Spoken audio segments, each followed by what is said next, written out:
Oke, baiklah. Hari ini kita akan membahas tentang BCG Metric atau Boston Consulting Group Matrix.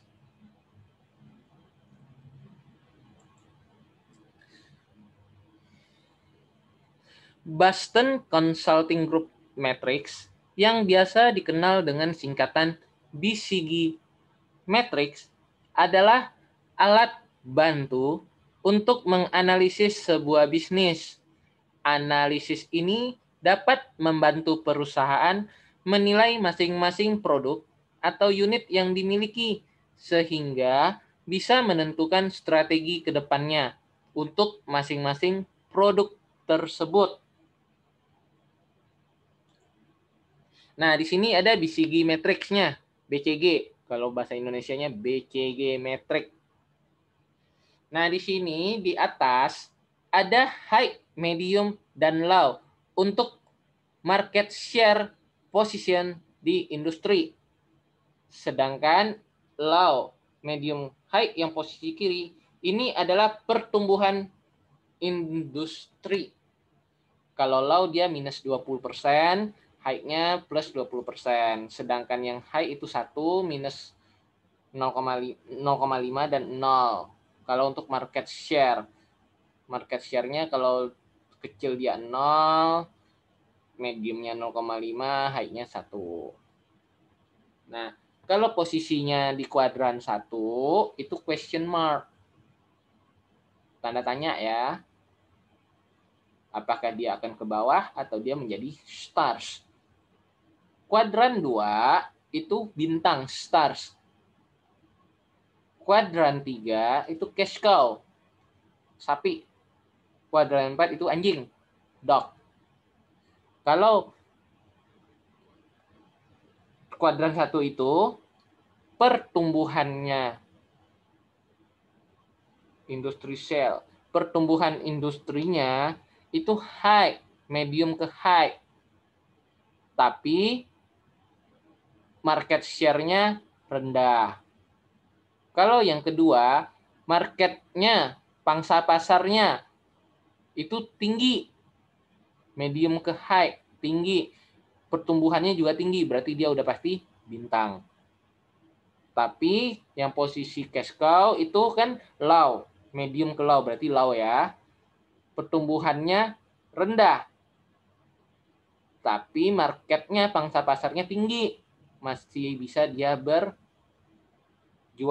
Dia kayak sapi perah, dimanfaatin susunya aja. Karena masih ada pangsa pasarnya, biarpun pertumbuhan industrinya udah nggak bisa, udah rendah, jadi dia kayak sapi perah. Sedangkan ini penonton, anjing, pertumbuhannya rendah, pangsa pasarnya juga rendah. Ini untuk gambarannya.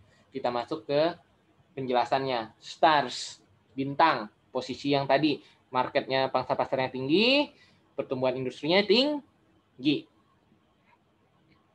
Nah, produk atau unit bisnis yang memiliki pangsa pasar dominan dan pertumbuhannya juga tinggi serta menghasilkan uang yang besar sehingga dapat menghasilkan uang yang besar.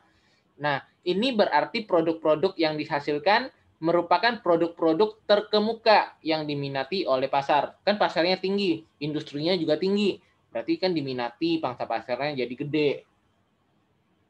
Nah, perusahaan membutuhkan banyak investasi untuk mempertahankan posisi produk-produk tersebut dan untuk mendukung pertumbuhan lebih lanjut serta mempertahankan keunggulan-keunggulan atas produk tersebut agar dapat tetap bersaing dengan produk kompetitor lainnya. Produk-produk di kategori bintang ini dapat berubah menjadi kategori sapi perah atau cash cow apabila mereka tetap dapat mempertahankan keberhasilan mereka hingga tingkat pertumbuhannya mengalami penurunan. Contoh industri yang mengalami penurunan apa aja? Zaman sekarang, kalau zaman dulu, industri penerbangan, pangsa pasarnya lumayan tinggi kan? Pertumbuhannya juga cepat. Saat ada AirAsia masuk, Nah, tapi sekarang cuma jadi sapi perah doang kan, jadi ke cash cow. Biarpun masih ada yang beli, AirAsia masih harganya murah, tapi pertumbuhan industrinya sudah melambat. Apalagi di zaman COVID sekarang. Nah, yang kedua posisi question mark. Produk atau bisnis unit yang memiliki prospek pertumbuhan yang tinggi. Tetapi pangsa pasarnya masih sangat rendah. Penghasilannya, uangnya yang didapat umumnya tidak sebanding dengan biaya-biaya yang dikeluarkan. Otomatis lebih banyak pengeluaran daripada pendapatan. Namun, karena prospek pertumbuhannya sangat pesat, sehingga berpotensi berubah menjadi stars atau bintang, manajemen perusahaan disarankan tetap berinvestasi pada produk atau bisnis unit yang berada dalam kategori question mark ini, karena pertumbuhannya tinggi. Kita lihat question mark. Pangsa pasarnya rendah, tapi pertumbuhan industrinya tinggi loh. Jadi bisa aja jadi ke bintang. Makanya tetap harus berinvestasi karena pertumbuhannya makin numbuh kan. Pertumbuhan industrinya makin merajalela. Contohnya apa? Sekarang pangsa pasarnya rendah, mobil listrik. Tapi untuk kedepannya industrinya makin tinggi kan. Lihat aja makin banyak produksi mobil listrik. Ini contoh yang question mark, posisinya question mark. Nah, cash cow, produk atau unit bisnis yang merupakan pemimpin pasar, menghasilkan uang atau pendapatan yang lebih banyak dibandingkan dengan biaya yang dikeluarkan oleh perusahaannya. Kalau yang question mark tadi, biayanya tinggi, kan untuk investasi dulu, R&D-nya tinggi, makanya dia question mark. Tapi demi masa depan, nggak apa-apa deh investasi dulu. Kayak Gojek dahulu kan, investasi sekarang menikmati hasilnya. Nah, cash cow juga demikian. Cash cow kebalikannya. Cash cow ini dia pasarnya udah gede. Cash cow. Pangsa pasarnya udah gede. Cuman industrinya melambat. Cash cow ya. Nah, memiliki pangsa pasar yang tinggi, namun prospek pertumbuhan ke depan sangat terbatas. Pendapatan yang didapat biasanya digunakan sebagai pendanaan untuk penelitian dan pengembangan produk baru yang masih berada di kategori question mark. Kondisi ini juga digunakan untuk membayar hutang-hutang perusahaan serta membayar dividen kepada pemegang saham. Perusahaan disarankan untuk tetap berinvestasi pada produk-produk dalam kategori cash cow ini untuk mempertahankan produktivitasnya dan kualitas, atau dapat juga dijadikan pendapatan pasif bagi perusahaan. Contoh perusahaan yang ada di kategori cash cow ini apa ya? Bisa kasih contohnya?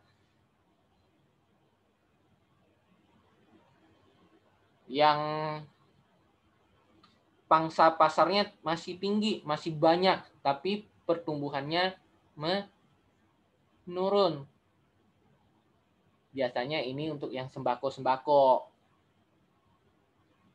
Pangsa pasarnya banyak banget. Tapi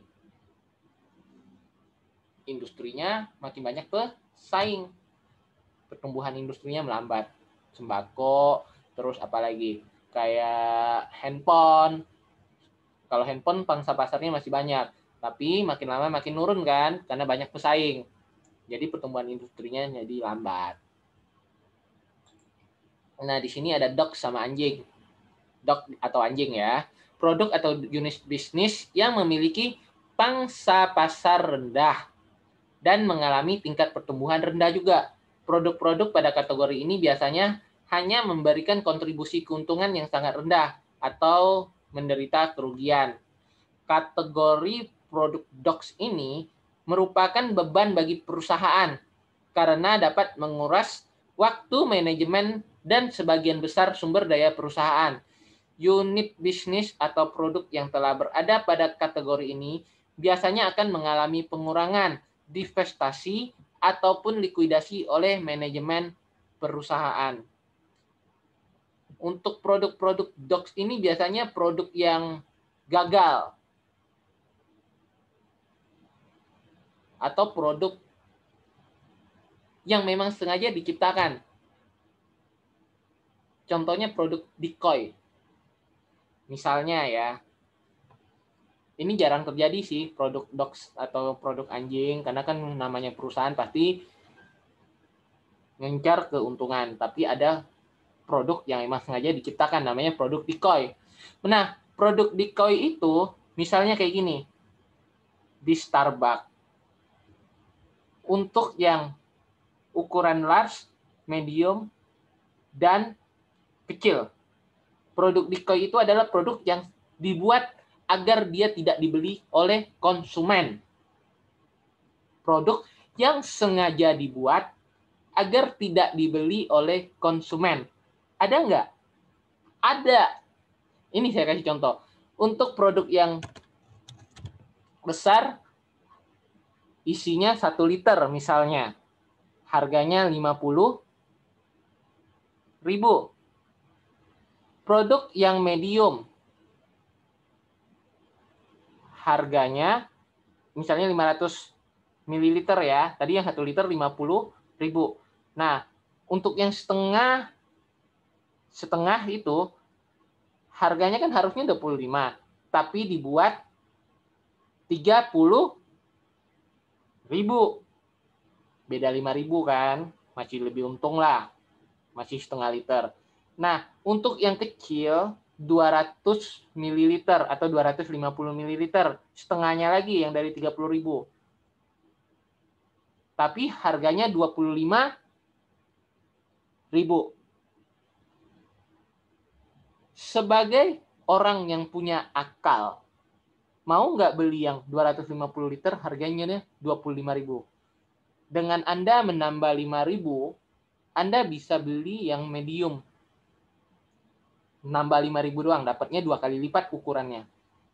Mau nggak beli yang kecil doang? Pasti Anda beranggapannya rugi. Nggak mau lah, ngapain rugi? Mending gua nambah 5.000 aja, dapat yang ukuran 500 ml daripada yang 200 ml doang, ngapain? Harganya juga beda dikit doang, beda 5.000 saja. Nah, ini produk yang 25.000 ini, yang 250 liter, 250 ml, ini emang namanya produk decoy. Sengaja dibuat agar tidak dibeli konsumen. Nah, selanjutnya ini. Strategi-strateginya. Untuk hold strategi. Ini kalau cash cow-nya kuat. Build strategi, bangun strategi. Ini kalau question mark yang mempunyai potensi menjadi star. Harvest strategi. Berarti penanaman modal lebih tinggi ya. Harvest ya, tanam.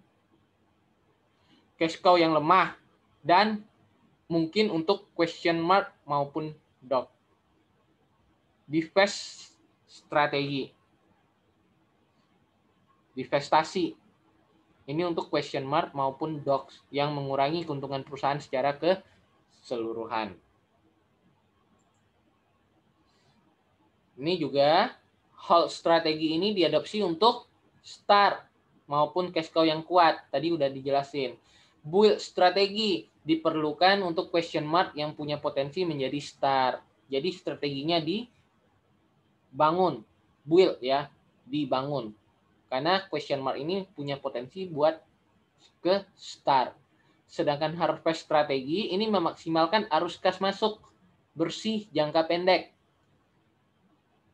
Ini tanam, strategi menanam. Jadi untuk pertumbuhan doang. Kalau yang tadi membangun supaya menjadi star, kalau yang ini menanam.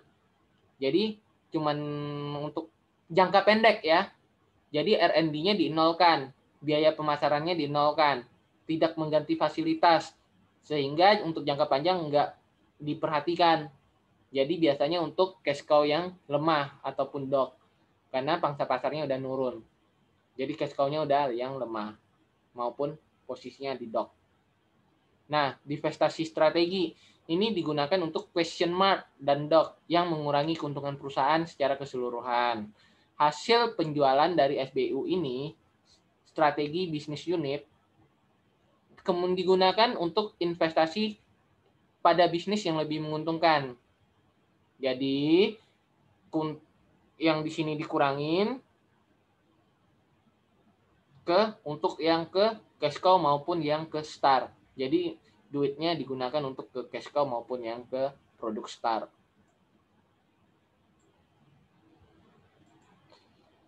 Oke, selanjutnya siklus lini produk yang berhubungan dengan matriks BCG. Nah, siklus lini usaha, biasanya ada namanya introduction, growth, maturity, dan decline. Di introduction, ini produknya baru launching, sehingga timingnya masih baru. Timingnya baru, salesnya juga ikut bertumbuh, baru ikut naik. Kan produknya baru dikenalin ya. Biasanya ini untuk no profit, pembakaran duit. Bakar-bakar duit istilahnya zaman sekarang ya. Nah, setelah introduction ke grow, makin lama produknya udah dikenal kan, penjualannya jadi makin meningkat. Sehingga inilah saatnya untuk mengeruk profit.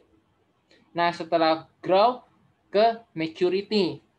Nah, di maturity kita nggak perlu investasi lagi. Profitnya udah jalan terus, kompetitornya nggak bisa ngapa-ngapain, kita udah mature, udah dewasa istilahnya, udah penjualannya udah maksimal, dan timingnya berjalan dengan waktu, pas udah dimaksimal, ada suatu saat produk kita bakalan nggak laris lagi, ada penurunan, karena nggak selamanya kita di atas, ada kejenuhan untuk konsumen membeli produk, biasanya turun.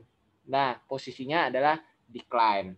Nah, di decline ini berarti kan penurunan kita makin lama waktunya, produk kita udah nggak ada perbaikan misalnya, nggak ada inovasi, otomatis kan decline. Otomatis konsumen nggak melirik lagi produk kita, sehingga penjualannya jadi turun seiring berjalannya waktu. Nah, di sini penjelasannya. Tahap perkenalan yang tadi introduction tadi. Ini tahapan pertama dalam siklus hidup produk di mana produsen memperkenalkan produk barunya kepada pasar atau masyarakat umum. Ciri-cirinya antara lain produknya baru diluncurkan ke pasar. Omset penjualannya masih rendah. Kapasitas produksinya otomatis masih rendah. Karena kan nggak mungkin kan target marketing kita, target penjualan kita rendah, kita produksi tinggi-tinggi ngapain? Terus biaya per unitnya biasanya masih tinggi karena untuk research dan development-nya masih tinggi. Cash flow-nya biasanya juga negatif. Distributor kemungkinan enggan untuk mengambil produk yang masih belum terbukti kualitasnya. Karena perkenalan masih baru kan kualitasnya belum terbukti.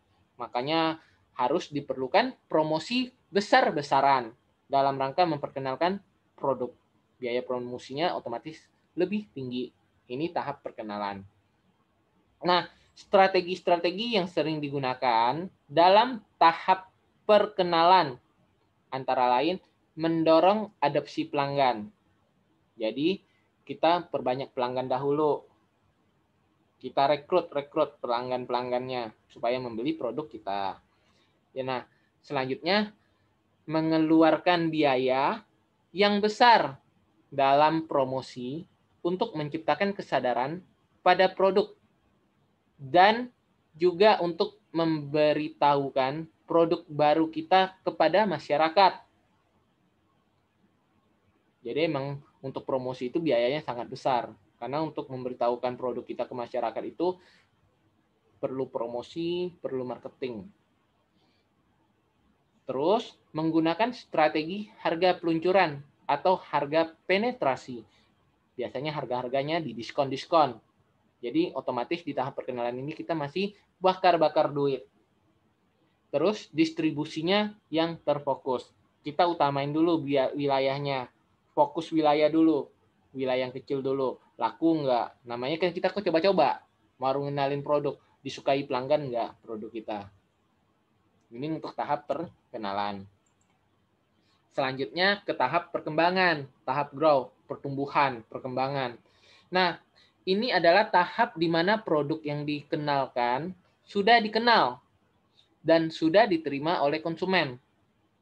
Nah, ciri-ciri tahap perkembangan ini biasanya apa? Kalau yang tadi perkenalan pasarnya fokus pasar dikit doang, marketnya terbatas, ini kita memperluas pasar. Oke. Omset penjualan kita naik secara signifikan. Sehingga kapasitas produksi kita juga tingkatkan. Produk kita mulai diterima oleh pasar. Cash flow kita berubah menjadi positif. Pasar kita semakin berkembang. Laba kita meningkat. Namun, pesaing-pesaing baru kita mulai bermunculan untuk memproduksi produk-produk yang sama dengan kita. Nah, biaya per unit biasanya akan turun ke skala yang ekonomis. Karena kita kan meningkatkan produksi, otomatis biayanya pasti bisa lebih ditekan. Dengan produksi lebih banyak kan biayanya lebih sedikit. Daripada kita produksi sedikit, otomatis biayanya kan lebih gede. Nah, strategi yang sering dilakukan apa aja ya? Nah, yang pertama, membuat iklan yang menciptakan kesadaran akan pemilihan produk dan memperkuat merek. Kita perkuat merek kita. Branding namanya. Memperbanyak saluran distribusi dan memperluas cakupan distribusi. Kenapa? Karena kan kita mau meluaskan pasar. Otomatis cakupan distribusi kita perbanyak. Meningkatkan kualitas produk, menambahkan fitur-fitur baru, dan gaya, serta memperbanyak model-model atau varian-variannya. Karena produk kita diminati, udah makin gede, pasarnya makin tinggi, otomatis kan supaya masyarakat nggak jenuh, kita perbanyak varian kita. Ini dalam tahap perkembangan. Menurunkan harga produk untuk menarik pembeli dan memperluas segmen pasar. Ini bisa dilakukan, bisa tidak. Kalau barangnya unik, biasanya sih ini nggak dilakukan. Tapi kalau barangnya bisa ditiru oleh pesaing, biasanya kita harus turunin harganya. Dulu kan kalau Samsung sama Apple kan saingan harga biasanya. Dibandingin Oppo sama Vivo. Kita lihat sekarang harga Oppo, Vivo hampir sama dengan harga Samsung. Karena Oppo, Vivo udah dikenal sekarang. Makanya mereka udah berani, harganya udah dinaikin, nggak diturunin lagi. Mereka udah dalam tahap maturity biasanya Oppo, Vivo zaman sekarang ya, di 2020. Nah, yang terakhir, masih mengeluarkan biaya yang besar dalam mempromosikan produk dan mereknya. Karena kan kita ada varian-varian baru, otomatis untuk memperkenalkan varian-varian yang baru, fitur-fitur barunya, otomatis kita harus mempromosikan produk kita. Nah, sekarang tahap kedewasaan atau maturity. Nah, di sini peningkatan omset penjualan mulai melambat, bersaing dengan ketat, dan berjuang dalam merebut pangsa pasar dengan pesaing-pesaing kita, kompetitor kita. Ciri-cirinya, kapasitas produksinya masih tinggi. Labanya besar bagi yang memimpin pasar. Pangsa pasarnya masih gede. Cash flow-nya masih berada dalam kondisi positif dan kuat. Pesaing lemah dan kalah bersaing akan mulai keluar dari pasar. Kalau kita jadi pemimpin pasar ya, harga produk kita mulai kita turunin. Karena biar mencegah pesaing-pesaing masuk. Karena kan untuk biaya-biayanya kita efisienin. Sehingga kalau pesaing yang baru mau masuk kan otomatis mereka harus research, harus develop, pengembangan juga. Nah, selanjutnya strategi apa yang kita lakukan dalam tahap kedewasaan? Memperbaiki dan memodifikasi produk dan memperbanyak pilihan. Bisa model, bisa warna, bisa bau-bauan, bisa rasanya, bisa tampilannya atau estetikanya. Meninggalkan varian produk yang tidak kuat di pasar. Varian-varian yang nggak laku itu kita buang aja deh. Nggak usah kita produksi lagi. Kapasitas produksi pada kondisi yang rasional. Kita memproduksinya dalam kondisi yang rasional aja sekarang. Nggak perlu produksi yang over segala macam. Nggak lagi. Itu masih dalam tahap grow tadi. Untuk produksi gencar-gencaran. Menerapkan harga yang lebih bersaing. Nah, kayak Samsung, Oppo sekarang kan udah bersaing-bersaing harganya. Beda-beda tipis doang kan. Makanya dalam tahap maturity ini, karena banyak pesaing, kita harus harganya lebih bersaing. Menggunakan iklan yang persuasif mempengaruhi konsumen untuk menggunakan produk. Menarik pengguna-pengguna baru. Distribusi yang intensif. Memasuki segmen pasar yang baru. Dan repositioning. Ini yang dilakukan dalam tahap kedewasaan atau maturity. Nah, yang terakhir, tahap penurunan atau decline. Pada tahap penurunan, penjualan dan keuntungan akan semakin menurun. Dan jika tidak melakukan strategi yang tepat, produk yang ditawarkan mungkin akan hilang dari pasar.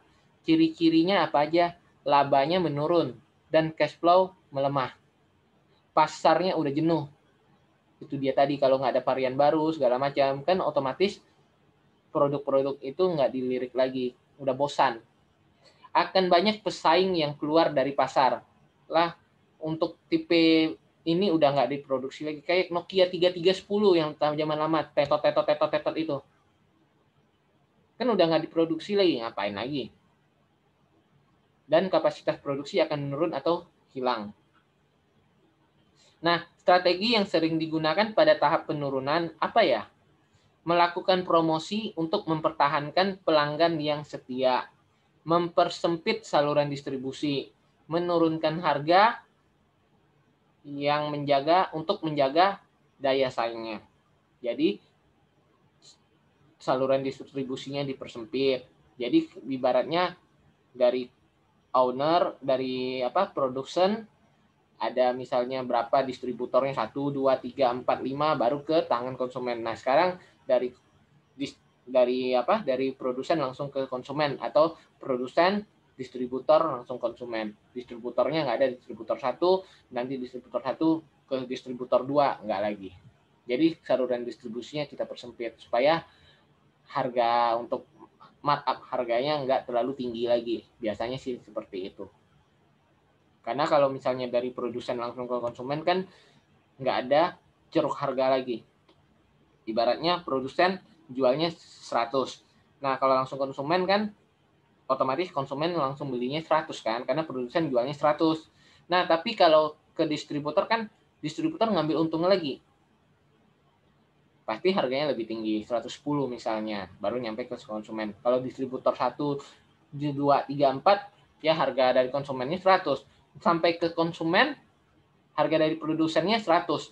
Sampai ke konsumennya jadi berapa? Bisa jadi 200 atau 300. Karena untuk laba distributor 1 ada, laba distributor 2 lagi dilabain lagi, ini dilabain lagi, ini dilabain lagi.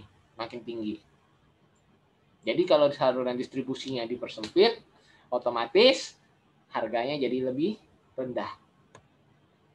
Oke, demikian untuk materi hari ini. Untuk yang memperhatikan, terima kasih dan selamat malam.